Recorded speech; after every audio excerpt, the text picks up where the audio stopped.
Reducing people down to just their skin color is not something I'm here for. You know what I mean? Like, I thought I was hired on the show for my brain. I didn't know I was going to be hired to be the token brown boy.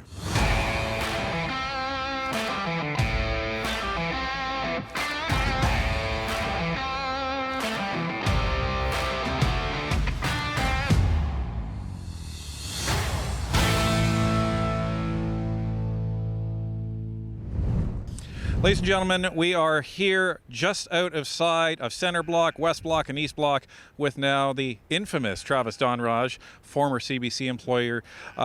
Travis, you just finished your time in committee. What did you think? It's interesting. I'm hearing an alarm being sounded, and that's what I was attempting to do today in the committee. I think, really this is about fundamental systemic issues that the public broadcaster in this country is failing to address. And I am one person, a kid from Calgary that had a dream of getting into TV. I worked my way to the top of the public broadcaster, and I started to see major issues. And there are still people there that are afraid to speak out, that are at the broadcaster right now. So we got to address this, right? Because if there's, the committee was about fairness in media, and if we can't have fairness for the folks that are even there, if there are, different sets of standards depending on who you are, then that kind of speaks to the trust that their own employees have and the larger issue of trust in the institution itself. And we were covering it on our live stream. There was almost 5,000 Canadians that stayed for the whole thing. By the end, over 60,000 Canadians had looked at it. And can I just say, not to interrupt you, but I just want to say, you have been doing, your platform, you and your wife have been doing an excellent job of, I was telling you this off camera, of taking what can be very complex issues sometimes and diluting it down. And I think it's very important for Canadians to understand, like the slide deck you did in terms of the budget, to understand why this matters, because it does matter. It's a lot of money. And that's actually going into one of my first observations I want to point out to you. On the live stream, what I said to our audience is, it's fascinating, not unexpected, but it's fascinating that you received 0 questions from the Liberal MPs on that committee based on what you were bringing up. And it wasn't just you, it was another witness and his colleagues that were bringing this up as well. The fact that the government is giving this organization $1.4 billion of taxpayer money, you would think that the Liberals would say, this sounds like concerning testimony. Maybe we should be asking more questions about this. What did that say to you that they didn't ask a single question? It was the Bloc as well. I mean, I was disappointed that this split down partisan lines. I had a fear that that would happen going in, but I was also kind of hopeful. I knew what I was going to highlight, and I thought, well, there's serious issues. So I thought that perhaps would mean that the Liberals and the Bloc would feel compelled to ask questions. They didn't. They should be. Because as I said in the committee, this is not a Liberal issue. It's not NDP. It's not Green. It's not Bloc. It's a Canadian issue. And all Canadians of all stripes need to pay attention of what's going on at their public broadcaster. Right. And just for the folks watching now, Travis was protected by something in that room called parliamentary privilege. Right. So he's not going to be able to say a lot of the things that he did say in there out here. I can, because I was just an observer of this. But Travis mentioned names like Rosemary Barton, like David Cochrane. Ladies and gentlemen, David Cochrane has been MIA on Power and Politics for a little while. Canadians should be asking, why is that? But we don't know the answer to that ourselves, but Canadians should be asking that question. So I'm not going to ask you any of the questions that would put you in a difficult position. But I appreciate that. In terms of some of the things that you did say that there are other current CBC employees that are feeling threatened, that they are scared. And what would you say to any other employees that may be going through this same situation? Well, I mean, this is the thing, right? If this was an issue that was isolated to me, it's concerning, but you'd be like, okay, well, maybe this is just a issue related to Travis. I have received, I don't even know how many at this point, dozens of former employees or employees that are still there, and they're saying to me that there are these 2 sets of standards. There's the favorites, and then there's everybody else. And you can fall out of favor as well. when I was doing everything that they wanted me to be doing in terms of, just really reading a teleprompter, not asking too many questions, things were okay.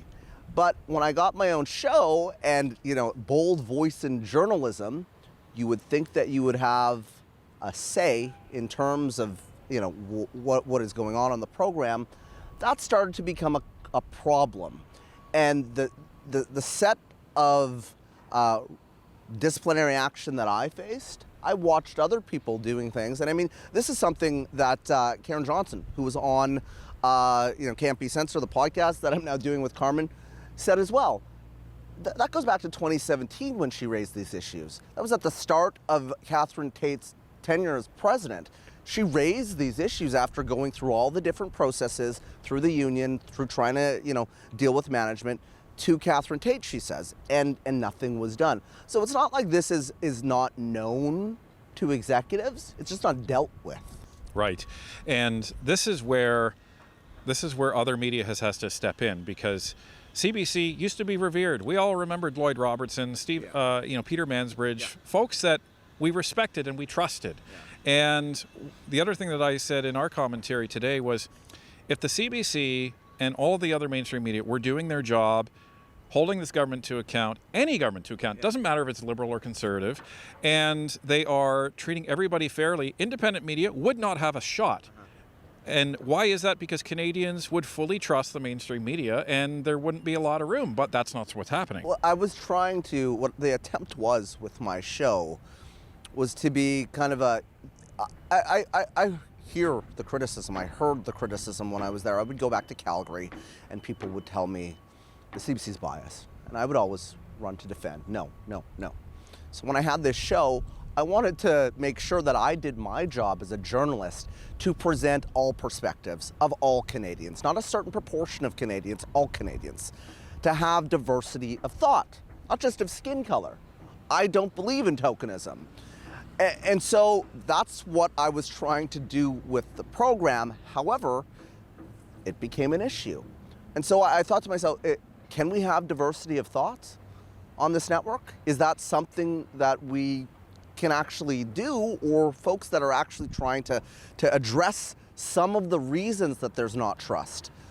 Why, folks are saying, Peter Mansbridge, for example, I interviewed him early on in the program. They had problems about that. But he said there's not a rush, and this is somebody who was the chief anchor. There's not a rush to the barricades to defend the CBC anymore. And he's right. There's not.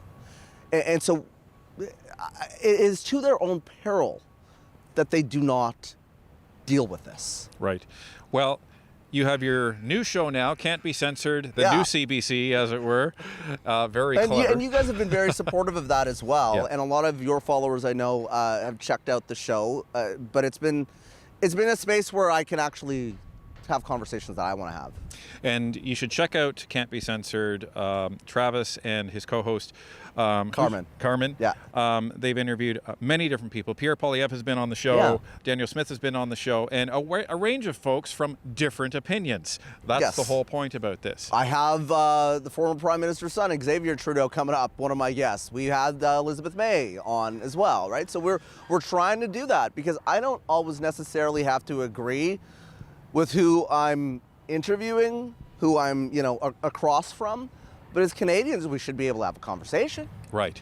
And as we say, the far left cares about diversity only when it reaches diversity of opinion. Well, and this is the thing as well, right? The tokenism thing, I think, is really key here, because it is not just me. It's many people. And, even the fact that, some of the practices that were put into place in terms of, making people actually, check boxes. That's is that what we're reducing people to now? So you can put up as much window dressing, you can, paint the walls as much as you want, but if the foundation, there's cracks in the foundation, the structure is going to fall apart. Well, and let's call it what it is. This is blatant discrimination, something that Canadians used to unite behind in fighting against. And now we're seeing it in virtually every government institution. And this is not the individual agencies that are acting on this. This is a policy pushed down from the government. I can attest to that. I've been in the meetings. And this is, I think, a very sad time for Canadians when we're looking at this. We've gone from a meritocracy to a skintocracy. Well, I mean, yeah, and reducing people down to just their skin color is not something I'm here for. You know what I mean? Like, I thought I was hired on the show for my brain. I didn't know I was going to be hired to be the token brown boy, right? And that's what it became very apparent to me that they just wanted me to read the prompter and shut my mouth.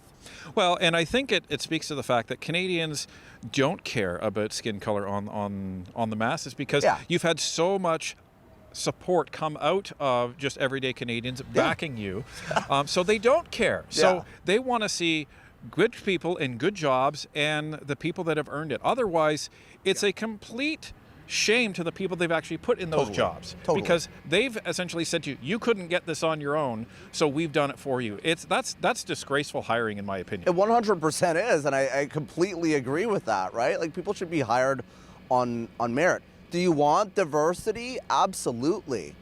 But it needs to be more than just on the surface. It needs to be more than slogans. If you actually want diversity, that means diversity of thought, and it means looking just beyond somebody's skin color, right? I mean, there were stories that, I wanted to tell one story. I mean, I'm going to have to be careful about it, but I mean, there are stories of other people that have experienced this, right? And they're not all just people of color that have experienced the result of failed DEI policies. And so, you know, when it comes to all of this, as I said, if the executives on Queen Street, right, you know, we're a block away from where we're standing right now at CBC or on Front Street, aren't going to do anything, a tongue lashing in committee isn't going to help. You know, these folks in these buildings behind us, it's incumbent upon them to get some accountability from the public broadcaster right now. So I've given my recommendations in terms of what I think needs to be done to start that process, but we'll see if something happens. And Canadians, here's something you can do. Write to your senators, write to your MPs, write to the CBC ombudsman, write to the other ombudsman of the other mainstream media outlets out there and tell them that we are not tolerating this type of biased coverage anymore. The Conservatives, the NDP, every political leaning in between deserves the same amount of coverage and attention as the Liberals do. And we can't be swinging one way or the other because the death of journalism is the death of democracy. Well, and I mean, you understand why people are losing trust in the mainstream media if you see what's going on.